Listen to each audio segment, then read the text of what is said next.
अच्छा काम हो वो मेरी प्रायोरिटी। आनंद बहुत है, बहुत आनंद है। जब उसका नाम आया है ना तो हमको बहुत खुशी का आनंद माहौल है। Totally a surprise for us also, and I'm very happy for my father.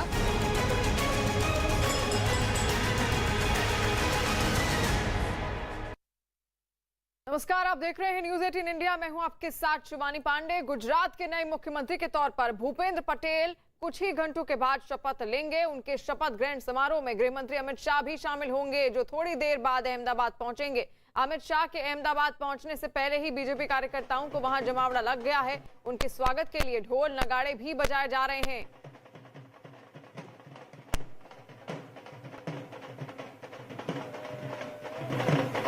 Ahmedabad airport की तस्वीरें आप देख रहे हैं, किस तरह वहां पर जश्न मनाया जा रहा है। और कुछ ही देर है शपथ ग्रहण समारोह में, 2:20 पर शपथ ग्रहण समारोह होगा। और उससे पहले गृह मंत्री अमित शाह भी अहमदाबाद पहुंचेंगे और यहीं एयरपोर्ट पर पहुंचेंगे, जिसके बाद उनका काफिला आगे राजभवन की ओर बढ़ेगा। और उससे पहले वहां पर कार्यकर्ताओं में जश्न का माहौल देखने को मिल रहा है। अहमदाबाद एयरपोर्ट की तस्वीरें आप देख सकते हैं, ढोल नगाड़ों के साथ स्वागत के लिए तमाम मेहमानों के, खासतौर पर गृह मंत्री अमित शाह के लिए वहां पर जश्न मनाया जा रहा है। आज के हमारे गुजरात के नए मुख्यमंत्री जी भूपेंद्र जी सिंह पटेल जी, इनकी शपथ विधि में शामिल होने के लिए खास करके आज गुजरात आया हूं। उनको बधाई देने के लिए मैं खास करके यहां पे हाजिर हुआ। मैं बहुत उनको शुभकामनाएं देता हूं, क्योंकि उनके बाकी बचे हुए टर्म के लिए, जैसे उन्होंने कहा, गुजरात के विकास के लिए बहुत बड़ा काम करेंगे। डेफिनेटली उनके नेतृत्व में फिर से एक बार यहाँ की सरकार और गुजरात में भारतीय जनता पार्टी की सरकार बहुत बड़ा काम करेंगे। और गुजरात के नए मुख्यमंत्री के तौर पर आज भूपेंद्र पटेल दोपहर 2:20 पर शपथ लेने जा रहे हैं। 2 दिन बाद दूसरे मंत्रियों को शपथ दिलाई जा सकती है। भूपेंद्र पटेल के शपथ ग्रहण समारोह में खुद गृह मंत्री अमित शाह शामिल होंगे। उनके अलावा शपथ ग्रहण के में मध्य प्रदेश के मुख्यमंत्री शिवराज सिंह चौहान, हरियाणा के सीएम मनोहर लाल खट्टर समेत गोवा और कर्नाटक के मुख्यमंत्री शामिल होंगे। एक रोज पहले गांधीनगर के बीजेपी दफ्तर में हुई विधायक दल की बैठक में नए मुख्यमंत्री के लिए भूपेंद्र पटेल के नाम पर मुहर लगी थी। गुजरात के नए मुख्यमंत्री भूपेंद्र पटेल अमित शाह के लोकसभा क्षेत्र के तहत आने वाले विधानसभा घाटलोटिया से विधायक हैं।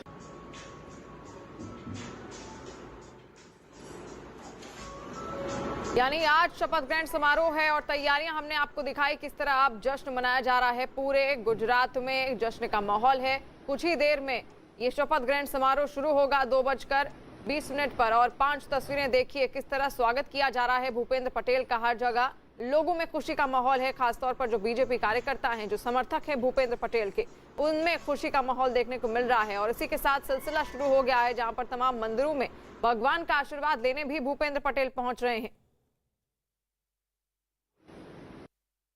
सर, हमारे साथ भूपेंद्र पटेल हैं जो शपथ लेने जा रहे हैं। भूपेंद्र भाई, क्या प्रायोरिटीज रहेगी बतौर मुख्यमंत्री के तौर पे आपको ये जिम्मेवारी दी गई है? वो सब छोटे से छोटा आदमी हो, बड़े से बड़ा आदमी हो, किसी के लिए कोई नियम के तहत सबके लिए अच्छे से अच्छा काम हो वो मेरी प्रायोरिटी रहेगी। आपने अंतिम पंक्ति में जब बैठे थे भूपेंद्र भाई, तब कभी सोचा था आपने कि इस तरीके से भी आपको जिम्मेवारी दी जा सकती है बतौर मुख्यमंत्री? नहीं पता। तो प्रायोरिटीज क्या रहेगी आपके तौर पे? भूपेंद्र पटेल સાથે વાત કરીશું। દાદા ભગવાનમાં प्रायोरिटी मैंने बताया तो सही, अभी प्रायोरिटी मैंने बताया ना कि भाई सब लोगों को साथ लेके अच्छी से अच्छा काम हो वो मेरी प्रायोरिटी रहेगी। बहुत शुक्रिया। ये थे भूपेंद्र पटेल जो साफ तौर पे कह रहे हैं कि सबको साथ लेकर चलेंगे और उनकी प्रायोरिटीज बिल्कुल इसी तरीके से रहेगी। गुजरात के विकास में वो अपना योगदान देंगे। कैमरामैन कुमार सिंह के साथ जनक दवे, न्यूज़ 18 इंडिया, अहमदाबाद। और गांधीनगर से जनक दवे लाइव हमारे साथ जुड़ गए हैं। जनक, क्या तस्वीर है इस वक्त गांधीनगर की? देखिए, मीटिंगों का दौर चल रहा है और थोड़ी देर पहले मैंने जो पर्यवेक्षक यहाँ बीजेपी से भेजे गए नरेंद्र सिंह तोमर और प्रहलाद जोशी, दोनों से बातचीत की और उनको ये सवाल भी पूछे कि आखिर ऐसी क्या ज़रूरत पड़ी अगर टेन्योर इनका सही चल रहा था। तो प्रहलाद जोशी ने बताया कि देखिए, रणनीतिक फैसला है हमारा। पूछा तो रणनीति क्या है, तो वो जाहिर सी बात है वो कहे मीडिया के सामने हम डिस्कस नहीं करेंगे, पर ये रणनीतिक फैसले के तहत विजय रूपानी को बदला गया है। अब इसका मतलब ये पाटीदार चेहरे को आप प्रोजेक्ट करना चाहते थे। 2016 से जो वैक्यूम खड़ा हुआ था, एक चीफ मिनिस्टर के तौर पर पाटीदार चेहरा होना चाहिए, उस बात को वो कहीं फिल करने की कोशिश आलाकमान की ओर से की गई है और वो देखा जा रहा है। और जहाँ तक घटनाक्रम की बात की जाए, अब बाकी मुख्यमंत्रियों का आना, जो 3 मुख्यमंत्री हैं वो यहाँ पर शपथ समारोह में पहुँचने वाले हैं, उसमें से आना उनका शुरू हो गया है। जहाँ तक भूपेंद्र पटेल की बात की जाए तो वो उन्होंने पहले उप मुख्यमंत्री कार्यकारी उप मुख्यमंत्री नितिन पटेल, उनसे मुलाकात की, फिर मंदिरों में दर्शन के लिए गए, फिर कार्यकारी मुख्यमंत्री विजय रूपानी से उन्होंने मुलाकात की और अब CR पाटिल जो हैं प्रदेश अध्यक्ष, उनसे मुलाकात कर। तो ये शुभकामनाओं के साथ साथ एक कर्टसी विजिट जिसको कहे वो अभी फिलहाल की जा रही है। उनके पास अभी समय 12:20 तक का ही है, चूँकि 12:20 को यहाँ पर 12:20 से 12:30 के बीच में गृह मंत्री अमित शाह यहाँ पर जब लैंड हो जाएंगे तो वो रिसीव के लिए जा रहे हैं और उसके बाद सारे लोग, जहाँ पर मैं यहाँ पर मौजूद हूँ सर्किट हाउस में, यहाँ पर सब मीटिंगों का दौर चलेगा और उसके बाद 2:20 ये मैं जहाँ पर खड़ा हूँ उससे बिल्कुल 100 मीटर दूरी पर राजभवन है और राजभवन में चूंकि उसके बाद शपथ समारोह शुरू होगा। बिल्कुल, और 2:20 पर ये शपथ ग्रहण समारोह शुरू होने वाला है। जनक, आप बने रहिए हमारे साथ। गुजरात के नए मुख्यमंत्री भूपेंद्र पटेल के शपथ ग्रहण से पहले न्यूज 18 की टीम ने बीजेपी के पर्यवेक्षक नरेंद्र सिंह तोमर और प्रहलाद जोशी से बातचीत की। क्या ऐसा कुछ हुआ कि यहाँ पर अचानक से नेतृत्व बदलाव करने की जरूरत पड़ी?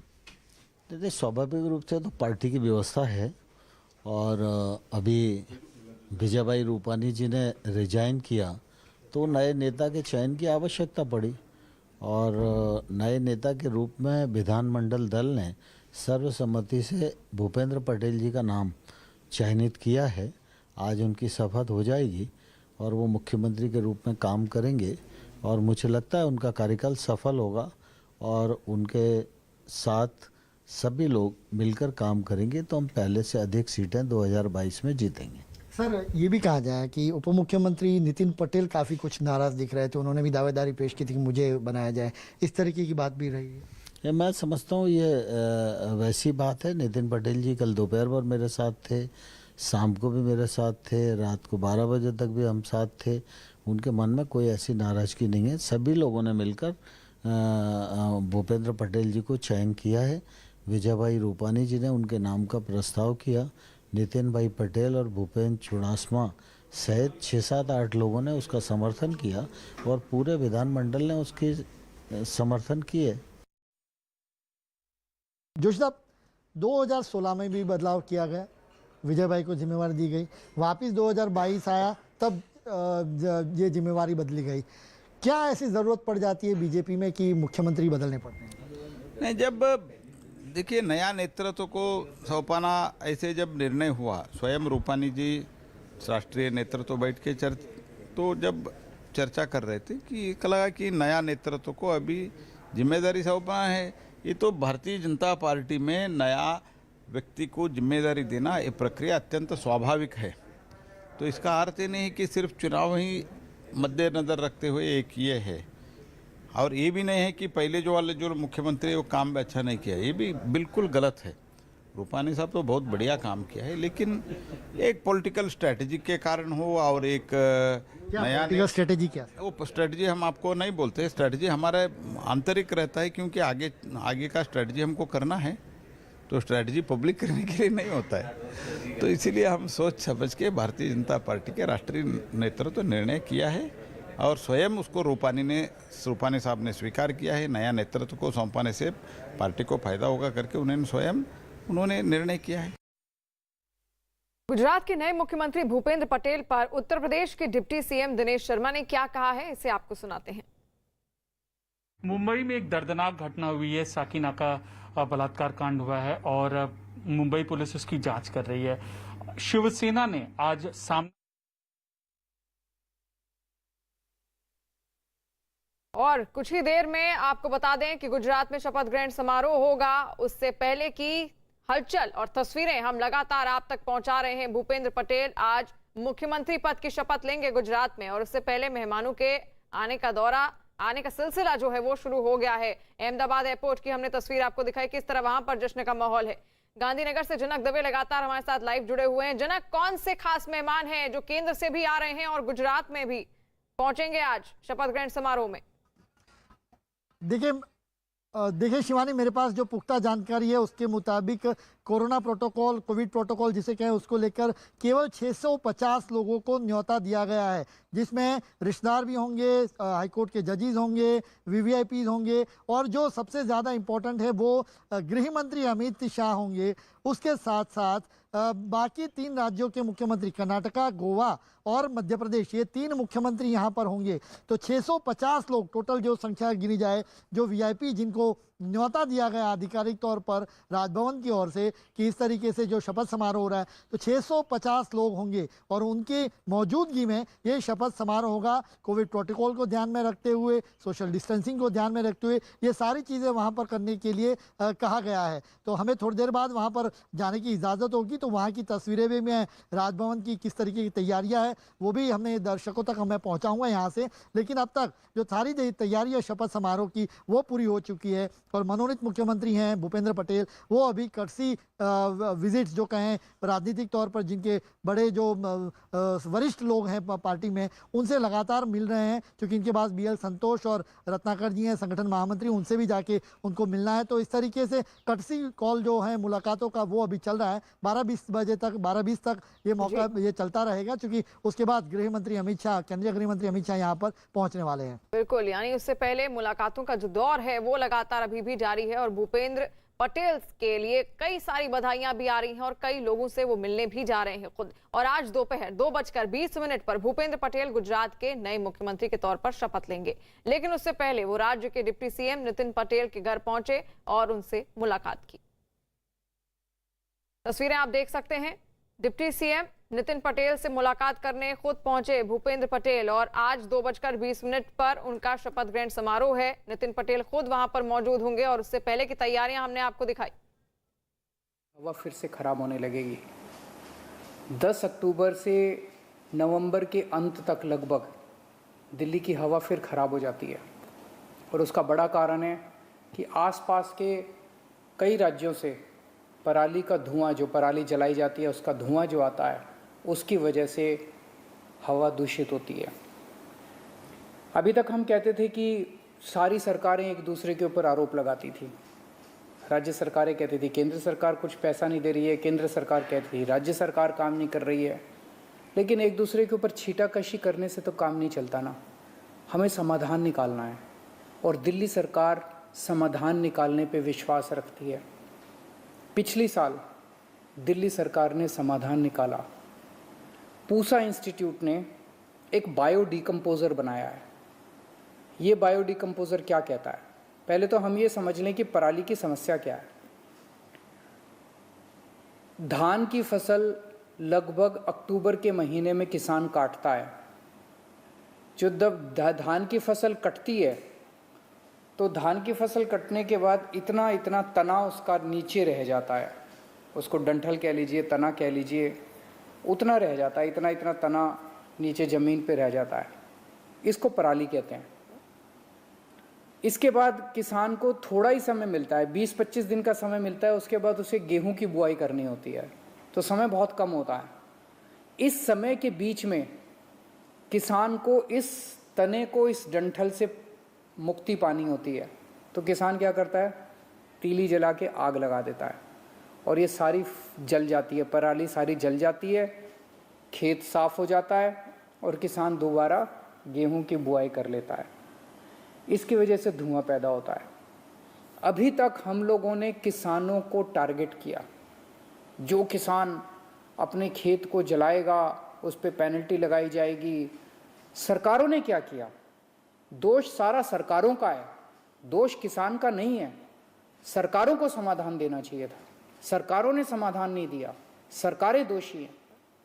पिछले साल दिल्ली सरकार ने समाधान निकाला। पूसा इंस्टीट्यूट ने एक बायो डिकम्पोज़र बनाया है, बेहद सस्ता है।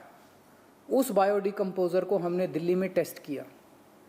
दिल्ली में 39 गाँवों में 39 विलेजेस, 39 गांव में हमने 1935 एकड़ ज़मीन के ऊपर इस बायो डिकम्पोज़र का छिड़काव किया। इस बायो डिकम्पोज़र का छिड़काव करने से जो डंठल है ये गल जाता है और गलने के बाद ज़मीन तैयार हो जाती है दोबारा बुआई करने के लिए। इस डंठल को काटना नहीं पड़ता, इस डंठल को जलाना नहीं पड़ता। इसके शानदार नतीजे आए।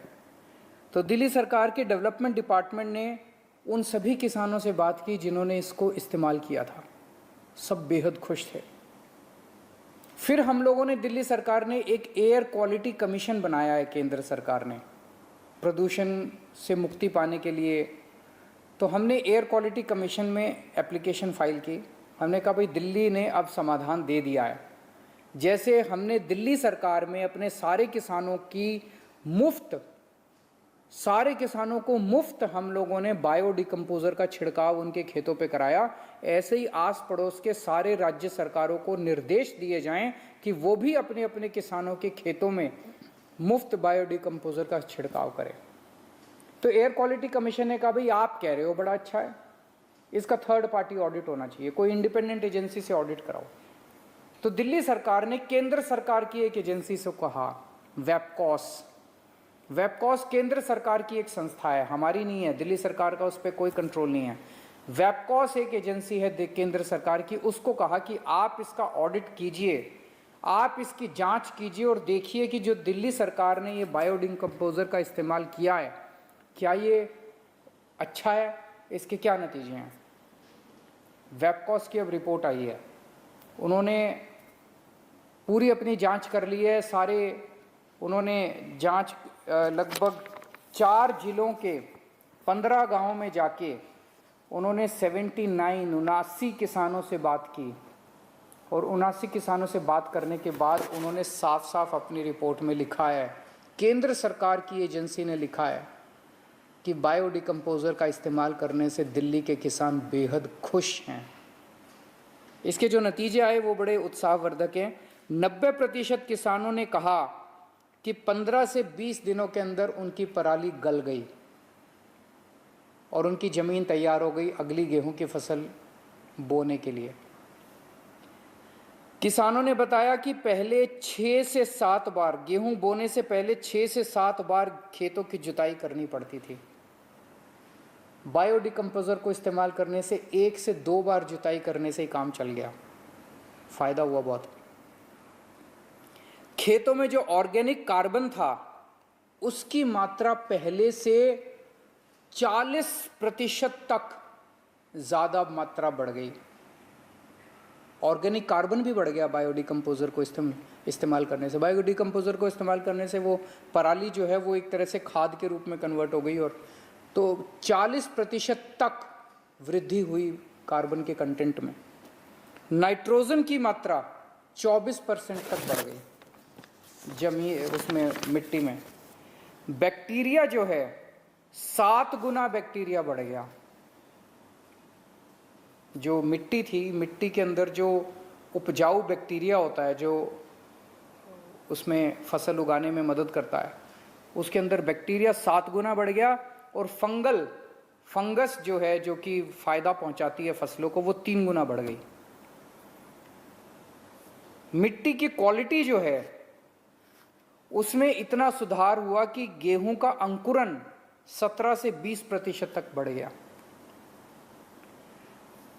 लगभग आधे किसानों ने ये स्वीकार किया कि बायो डिकम्पोजर को इस्तेमाल करने से जो डीएपी खाद है वो पहले ये लोग 46 किलो प्रति एकड़ इस्तेमाल करते थे, वो घट के 36 से 40 किलो प्रति एकड़ हो गई। मतलब फर्टिलाइज़र खाद का भी इस्तेमाल कम हो गया, खाद भी कम इस्तेमाल करनी पड़ी। और ओवरऑल गेहूं की प्रोडक्शन बायो डिकम्पोजर का इस्तेमाल करने से जब अगली गेहूं की फसल आई उसमें लगभग 8% की वृद्धि हुई है। तो जैसे दिल्ली के किसान खुश हैं, अब दिल्ली के लोग खुश हैं, ऐसे ही आस पड़ोस के राज्यों के किसान भी खुश हो सकते हैं अगर वहाँ की राज्य सरकारें भी बायो डिकम्पोजर का इस्तेमाल करना चालू करें। अगर केंद्र सरकार राज्य सरकारों को बाधित करे कि वो भी करें। केंद्र सरकार से भी हमारी अपील है कि आप राज्य सरकारों को कहिए कि अभी तक तो हम कुछ कर नहीं सकते थे, अब तो कर सकते हैं, अब तो समाधान आ गया, अब तो सोल्यूशन है हमारे पास, अब तो कर सकते हैं। तो राज्य सरकारों को कहा जाए कि अब पराली के लिए मदद कीजिए किसानों की, सारे किसानों के बायो डिकम्पोजर सारे किसानों के खेतों में कि राज्य सरकार फ्री में छिड़काव कराए, इतना सस्ता। दिल्ली के मुख्यमंत्री अरविंद केजरीवाल को आप सुन रहे थे, जिन्होंने कहा कि बायो डिकम्पोजर्स अब बाकी राज्यों को भी इस्तेमाल करने चाहिए और फ्री में किसानों को उनको देना चाहिए। वहीं डिप्टी सीएम नितिन पटेल से मुलाकात के बाद भूपेंद्र पटेल ने मुख्यमंत्री के पद से इस्तीफा दे चुके विजय रूपाणी से भी मुलाकात उनके घर पर जाकर की। उसकी तस्वीरें आपके सामने हैं। विजय रूपाणी से मुलाकात करते हुए भूपेंद्र पटेल। विजय रूपाणी, इससे पहले उन्होंने अपना इस्तीफा दिया राज्यपाल से मिलकर, और अब भूपेंद्र पटेल को नया मुख्यमंत्री बनाया जाएगा और आज ही 2:20 पर शपथ ग्रहण समारोह है। भूपेंद्र पटेल का आज गुजरात के नए मुख्यमंत्री के तौर पर शपथ वो लेंगे, लेकिन शपथ ग्रहण से पहले भूपेंद्र पटेल लगातार मंदिरों में पूजा पाठ कर रहे हैं।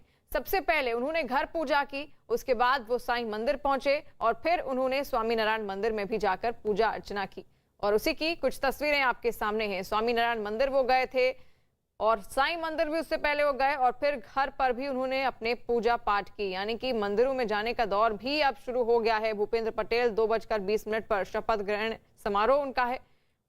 गुजरात के मुख्यमंत्री के तौर पर वो शपथ लेंगे, लेकिन उससे पहले मंदिरों में जाकर वो भगवान का आशीर्वाद भी ले रहे हैं।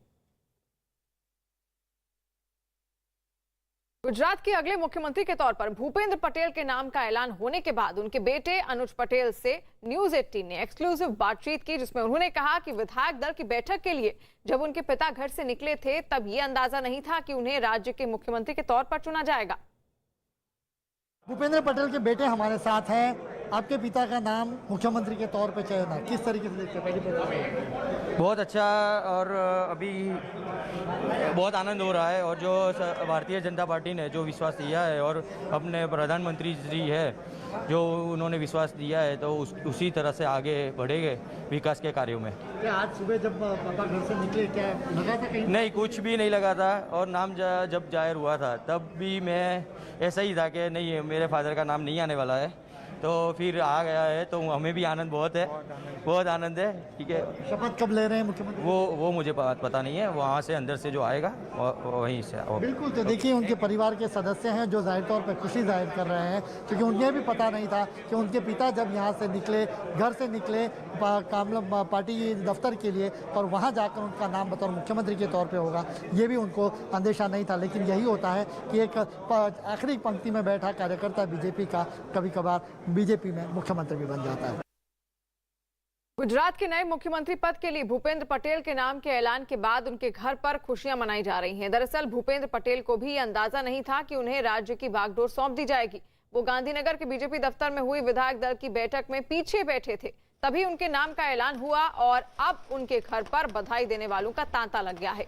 परिवार वालों का कहना है कि ये दिन दिवाली से कम नहीं, और उनके परिवार में किस तरह जश्न मनाया जा रहा है, वहीं कार्यकर्ताओं में किस तरह का जोश है। 2 तस्वीरें आपके सामने हैं। परिवार में खुशी की लहर है, लेकिन परिवार को भी इस बात का अंदाजा नहीं था कि भूपेंद्र पटेल के नाम का ऐलान होगा मुख्यमंत्री पद के लिए, और आज उनका शपथ ग्रहण समारोह है। वहीं जो कार्यकर्ता हैं उनमें भी काफी जोश देखने को मिल रहा है। उन्होंने भी आलाकमान के इस फैसले को स्वीकार किया, भूपेंद्र पटेल के नाम को स्वीकार किया, और अब खुद परिवार का यह कहना है कि ये दिन उनके लिए किसी दिवाली से कम नहीं है। और अलग अलग तरीके के अब व्यंजन बनने शुरू हो गए हैं। भूपेंद्र पटेल के घर में आज उनका शपथ ग्रहण समारोह भी है।